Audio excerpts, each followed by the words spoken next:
à toutes et à tous et bienvenue dans votre émission Métiers du goût, le journal web TV de la Confédération Générale de l'Alimentation en détail, appelé aussi CGAD, que vous pouvez retrouver en replay sur l'ensemble des réseaux.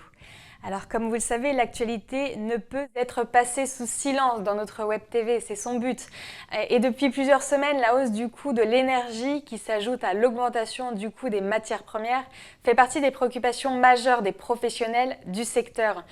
Une enquête lancée au début du mois a permis de recueillir des informations précieuses sur les difficultés rencontrées par les entreprises permettant d'intervenir notamment auprès du gouvernement et des parlementaires.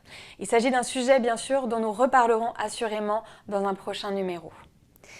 En attendant, nous poursuivons avec un chiffre. 51% des Français fréquentent les commerces de proximité, les commerces alimentaires de proximité, au moins une fois par semaine.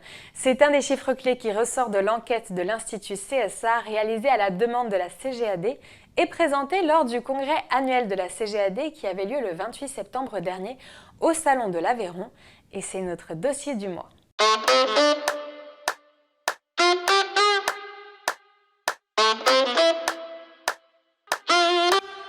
L'Institut CSA a été missionné pour la 3e fois par la CGAD afin de mieux connaître la perception par les Français des commerces alimentaires de proximité. Le pouvoir d'achat est la première préoccupation des Français, et de loin, à tel point qu'on peut quasiment parler de crise d'angoisse dès que sont évoquées des questions de prix, de pouvoir d'achat ou encore d'inflation par les Français. Dans ce contexte, on observe chez les Français un sentiment de hausse généralisée des prix, quel que soit le produit. Et évidemment, les commerces alimentaires de proximité n'échappent pas à cette tendance. Cela étant, on observe que les Français ont toujours une excellente image des commerces alimentaires de proximité. 88% d'entre eux déclarent avoir une bonne image de ces derniers, même si, cette année, on est plutôt sur une baisse de l'ordre de 3 points au niveau de l'image des commerces alimentaires de proximité. Et elle s'appuie sur quelques points.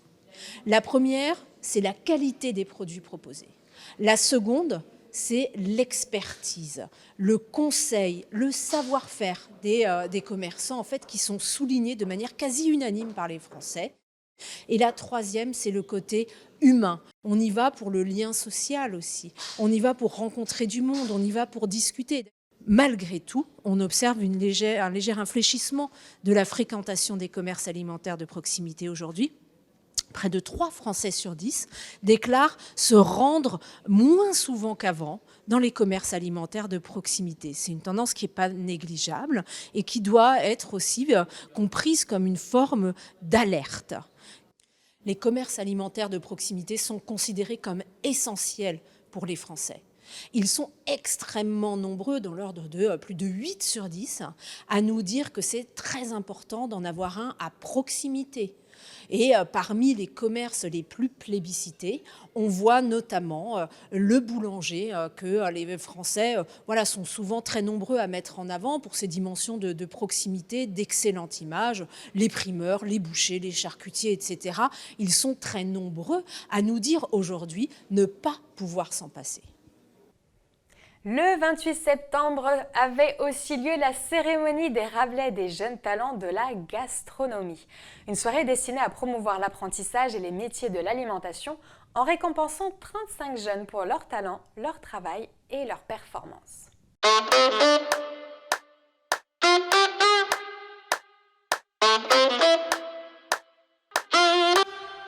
Le 28 septembre dernier, la CGAD organisait comme chaque année depuis 10 ans la cérémonie de remise des trophées des Rabelais des jeunes talents de la gastronomie, destinée à promouvoir la jeunesse, l'apprentissage et les métiers de l'alimentation. Bouchers, boulangers, brasseurs, cavistes, charcutiers traiteurs, chocolatiers, crémiers fromagers, cuisiniers serveurs, épiciers, glaciers, pâtissiers, poissonniers et primeurs. Cette 10e édition était orchestrée autour d'un dîner donné au Salon de l'Aveyron à Paris. Plus de 300 personnes étaient présentes, parmi lesquelles se trouvaient les présidents des organisations professionnelles membres de la CGAD, des chefs d'entreprise, les partenaires du secteur et Joël Mauvignier, président de la CGAD. Lors de cette cérémonie, ce sont 35 jeunes professionnels talentueux qui se sont vus récompensés sous les yeux remplis de fierté de leur famille, leurs chefs d'entreprise et leurs maîtres d'apprentissage. Présents à leur côté, les partenaires des Rabelais des jeunes talents de la gastronomie ont eu l'honneur de leur remettre leur trophée. Caroline Duleroy, directrice stratégie, pilotage et écoute client pour le marché d'affaires EDF, Alexandre Lagache, directeur des accords de branche du groupe AG2R La Mondiale, Patrick Echeny, secrétaire général Métro France, Thomas Vassel, directeur du marché des professionnels Banque Populaire, Laurent Melin, président de la Fédération nationale des SOCAMA, Vincent Loiseille, directeur de la MAPA et de la mutuelle d'assurance de la boulangerie, Gabriel Hollander, président de la CIAJ, Serge Croin, président de Garance, et Guy Boeuf, président directeur général de Bragard. La cérémonie s'est déroulée dans une ambiance festive, ponctuée de moments d'émotion et de la diffusion des portraits vidéo de chacun des jeunes talents. De la reconnaissance pour toutes ces personnes qui viennent nous voir, pour cette récompense en effet qui valorise encore une fois les métiers de l'artisanat qui en ont bien besoin encore. C'est vrai qu'on est content parce qu'après tout le travail qu'on a pu donner tout le temps, l'investissement, alors on est toujours content d'avoir des trophées et des récompenses comme ça. C'est vrai que c'est une belle cérémonie et on est tous heureux. C'est un sentiment agréable parce que on est reconnu pour notre métier, pour nos engagements et c'est gratifiant de savoir qu'on est vu et écouté malgré qu'on soit si jeune dans notre carrière. On est récompensé pour le travail, c'est un mérite quoi, c'est tout simplement ça, c'est honorable on va dire. Ces professionnels à la carrière prometteuse rejoignent ainsi les 292 jeunes talents récompensés avant eux de ce trophée unique. Pour les découvrir, rendez-vous sur le site lesrabelaisdesjeunestalents.fr. Et parmi ces jeunes, certains ouvriront peut-être un jour leur propre établissement en hôtellerie-restauration et devront en assurer aussi la promotion. Monparknum.fr a ainsi vu le jour pour accompagner tous les profils de gérants d'établissements dans la mise en place et la maîtrise de leur communication en ligne. C'est notre conseil du jour.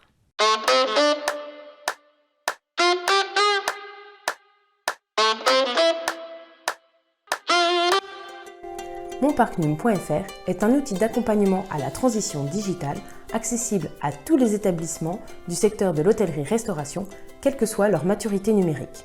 On vous y propose notamment une e-formation gratuite pour booster votre visibilité.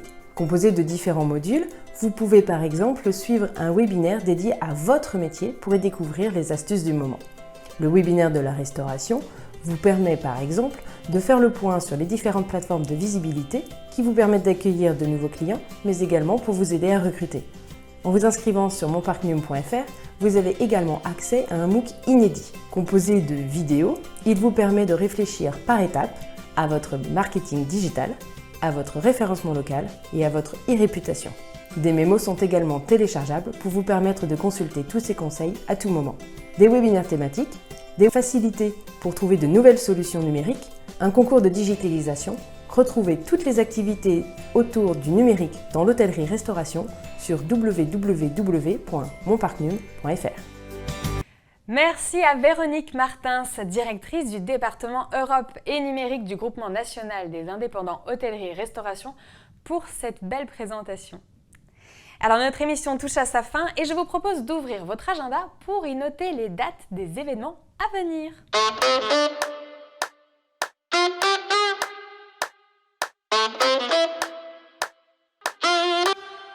Du 21 au 23 octobre à Nancy se tiendra le Grand Prix de France de la charcuterie artisanale organisé par la Confédération nationale des charcutiers traiteurs.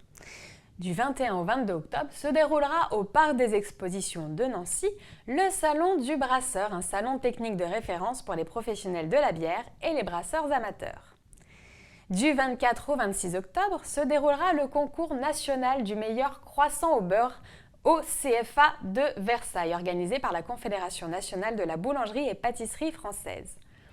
C'est le 25 octobre à Lille que seront révélés les résultats des qualifications à l'examen du meilleur ouvrier de France, classe fromager 2022, organisé par le Comité d'organisation des expositions du travail. Alors le salon du chocolat qui se déroule à la Porte de Versailles à Paris accueillera cette année 2 événements que nous allons suivre de près. Le Master du pain au chocolat le 29 octobre, organisé par la Confédération nationale de la boulangerie et pâtisserie française. Et les 30 et 31 octobre, c'est le Club France Coupe du Monde de glace sous le patronage de la Confédération nationale des glaciers de France qui organise la sélection de l'équipe qui représentera la France pour la finale internationale qui se déroulera, elle, au Salon de la glace à Rimini en 2024. Le 10 novembre, l'École française du fromage vous propose un webinaire « Devenir crémier fromager ». On vous met le lien d'inscription en légende de l'émission. Les 14 et 15 novembre prochains se déroulera le 7e congrès annuel du Groupement national des indépendants hôtellerie et restauration à Lyon. C'est la fin de cette édition, merci de nous avoir suivis. Nous nous retrouvons le mois prochain pour une nouvelle émission de Métiers du goût. Belle journée à toutes et à tous.